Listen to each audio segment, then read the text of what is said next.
آج لوگ ایمان سے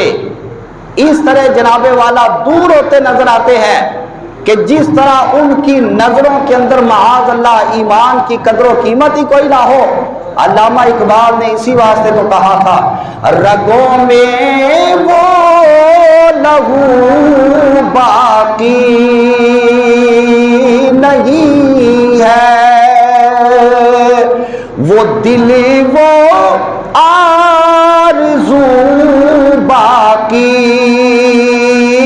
نہیں ہے، نماز و روزہ و قربانی و حج ارے یہ سب باقی ہے، تو باقی نہیں ہے۔ علامہ اقبال رحمۃ اللہ تعالی علیہ کے اس شعر کا مفہوم یہ ہے جس طرح ایک مسلمان کی رگوں کے اندر غیرت والا خون ہونا چاہیے، آج مسلمان کے رگوں کے اندر خون تو ہے مگر خون کے اندر وہ غیرت باقی نہ رہی، آج دل کے اندر وہ محبت مصطفیٰ کا جذبہ اس طرح کا نہ رہا جس طرح کا ایک مومن کے دل کے اندر ہونا چاہیے۔ آج نماز تو باقی ہے، روزہ بھی رکھا جاتا ہے، کعبۃ اللہ کا حج بھی ادا کیا جاتا ہے، علامہ فرماتے ہیں ارے یہ سارے کام تو مسلمانوں والے ہو رہے ہیں مگر میں نے تجربہ کر کے بڑا غور و فکر کر کے بڑی تحقیق کر کے اس نتیجے پر پہنچا ہوں مسلمانوں کے کام تو باقی ہے مگر مسلمان زندہ نہیں، مسلمان مردہ ہو چکا ہے۔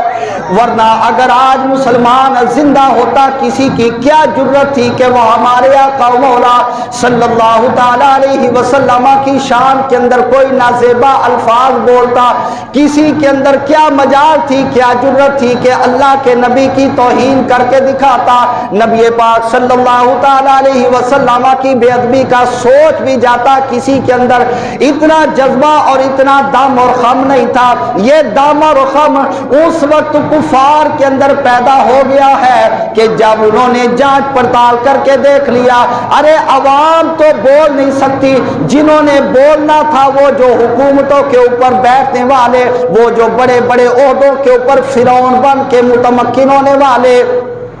نمرود اور قارون کی طرح جناب والا مسلط ہونے والے، جن کے پاس بازو کی طاقت موجود ہے، جب وہ ہمارے غلام بن گئے، جب وہ ہمارے آگے دب گئے، جب انہوں نے ہم کو اپنا آقا و مولا مان لیا، اب ان کے نبی کی شان کے اندر اگر کوئی بے ادبی کی جائے گی یہ ٹس سے مس نہیں ہوں گے، اس واسطے کہ ان کو اپنے ایمان سے کرسی زیادہ پیاری ہے، لہذا اس واسطے وہ لوگ آج گستاخ یہ رسول کے اندر شیر دل ہوتے نظر آتے ہیں، وگرنہ جب تک اس دنیا کے اندر حکمران ایمان والے ہوا کرتے تھے، حضرت اورنگزیب عالمگیر جیسے حکمران ہوا کرتے تھے، حضرت صلاح الدین ایوبی جیسے حکمران ہوا کرتے تھے، حضرت صدیق اکبر جیسے حکمران ہوا کرتے تھے، حضرت مولا کائنات جیسے خلفاء ہوا کرتے تھے، حضرت فاروق اعظم جیسے خلفاء اور حکمران ہوا کرتے تھے،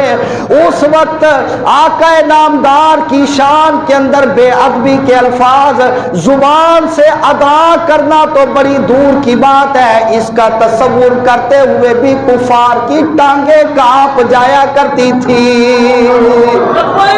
لبیک لبیک یا رسول اللہ، لبیک لبیک لبیک یا رسول اللہ، لبیک لبیک لبیک یا رسول اللہ۔ آج ختم نبوت زندہ باد، ختم نبوت زندہ باد، فقتلوا فقتلوا فقتلوا